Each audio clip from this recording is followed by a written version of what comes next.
আজ আমি মিষ্টি আলুর কিভাবে মিষ্টি বানাবো দেখুন। 1 কেজি আলু আছে। আলুটা আমি সেদ্ধ করে নিয়েছি, প্রেসার কুকারে সেদ্ধ করে নিয়েছি, কেননা মোটা মোটা আলু আছে। আলুগুলো আমি সেদ্ধ করে নিয়েছি। এবার ঠান্ডা করা হয়ে গেছে। আলুগুলো খোসাগুলো ছাড়িয়ে নেব গায়ে। আপনারা বানিয়ে দেখবেন, মিষ্টি আলুর মিষ্টিটা অপূর্ব হয় খেতে। আমি কিভাবে বানাচ্ছি দেখুন, শুরু থেকে শেষ পর্যন্ত দেখুন, ভালো লাগবে। ভালোভাবে সেদ্ধ করে নিতে হবে, আলুটা নরম করে নিতে হবে, তারপর ঠান্ডা করে খোসাগুলো ছাড়িয়ে নিতে হবে। প্রেসার কুকারে সেদ্ধর পর আলুটা দেখবেন কিছু দিয়ে ফুটো করে দেখবেন যে সেদ্ধ হয়েছে কিনা।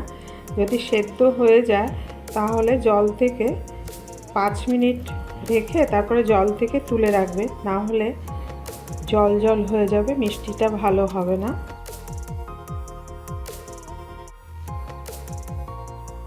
ছাড়ানো হয়ে গেছে। এবার ময়দা নিয়ে নেব।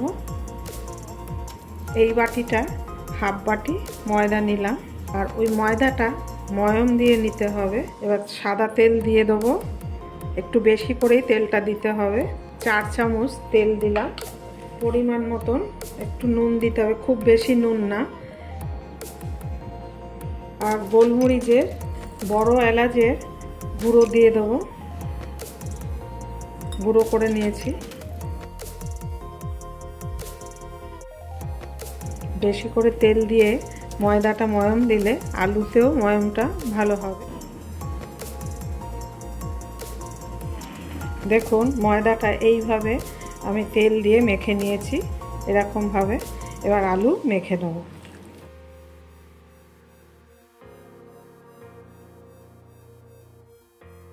দেখুন কত সুন্দর আলুটা মেখে নিয়েছি।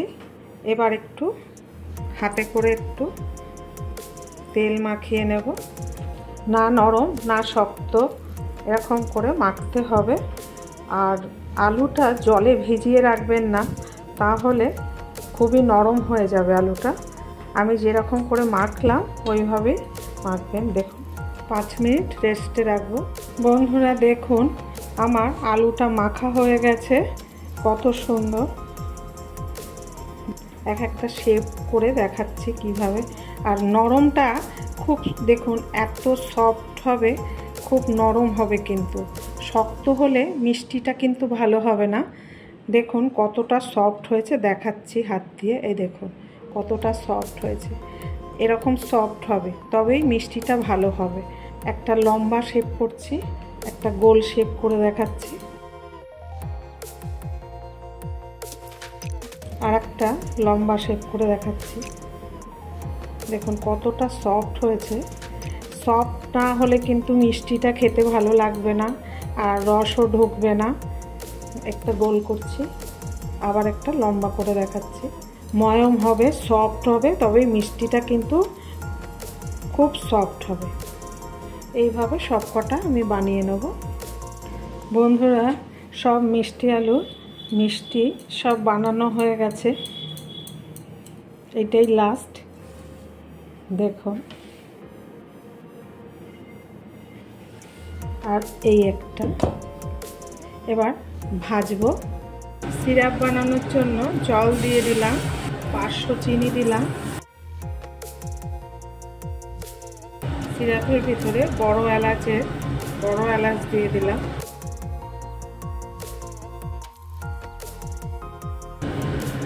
দেখুন সিরাপটা হয়ে গেছে। তেলটা গরম হয়ে গেছে, আমি আগেই বসিয়ে দিয়েছি।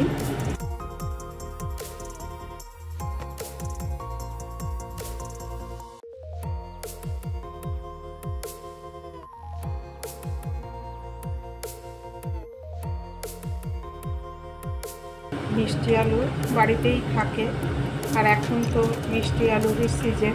মিষ্টি আলুটা সেদ্ধ করবেন, জলে চুবিয়ে রাখবেন না। সেদ্ধ হয়ে গেলে সঙ্গে সঙ্গে জল থেকে তুলে নেবেন, নিয়ে ঠান্ডা করে ছাড়িয়ে নিয়ে রেখে দেবে। তারপরে চটকে ময়দাটাকে একটু ময়ম দিয়ে নেবেন, দেখবেন কত সুন্দর হয় মিষ্টিটা। ভাজা দেখুন কত সুন্দর হয়েছে, দেখুন কত সুন্দর ভাজাটা হয়েছে।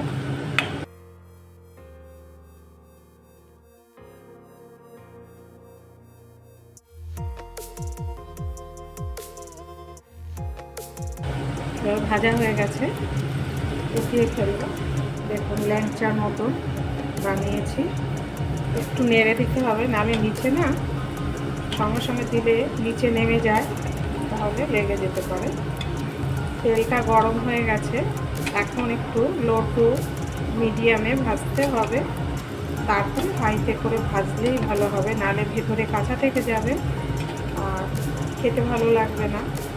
এখন লো টু মিডিয়ামে করে দিয়েছি, এতক্ষণ হাইতে ভেজেছিলাম, এতক্ষণ লো টু মিডিয়ামে ভাজা হয়েছে, এবার হাইতে করে দিলাম। তেলটা একটু ঠান্ডা হয়েছে, ভাজা হয়ে গেছে।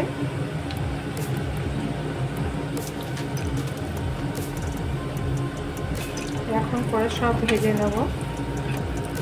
এবার ওভেনটা বন্ধ করে দেব আর এগুলো তুলে ফেলবো। বন্ধুরা দেখুন আমার মিষ্টি ভাজাটা দেখেছেন, দেখুন কত সুন্দর হয়েছে, দেখুন গলে যাচ্ছে, দেখুন কত সফট হয়েছে, দেখুন দেখেছেন তো, গোলাপ জামুনের মতন দেখতে হয়েছে না? দেখুন। আর ল্যাংচাটা দেখাই, ল্যাংচাটা পুরো ল্যাংচার মতন হয়েছে, কত সফট, রস ভরে গেছে, দেখুন। নকুলদানা দেবেন, তাহলে রসটাই দেখুন নকুলদানা গলে গেছে, ফুপোটা হয়ে গেছে, পুরো গোলাপ জামুনের মতন আর ল্যাংচার মতন হয়েছে। আমার রেসিপিটা দেখলেন, যদি ভালো লেগে থাকে লাইক, শেয়ার, সাবস্ক্রাইব করবেন।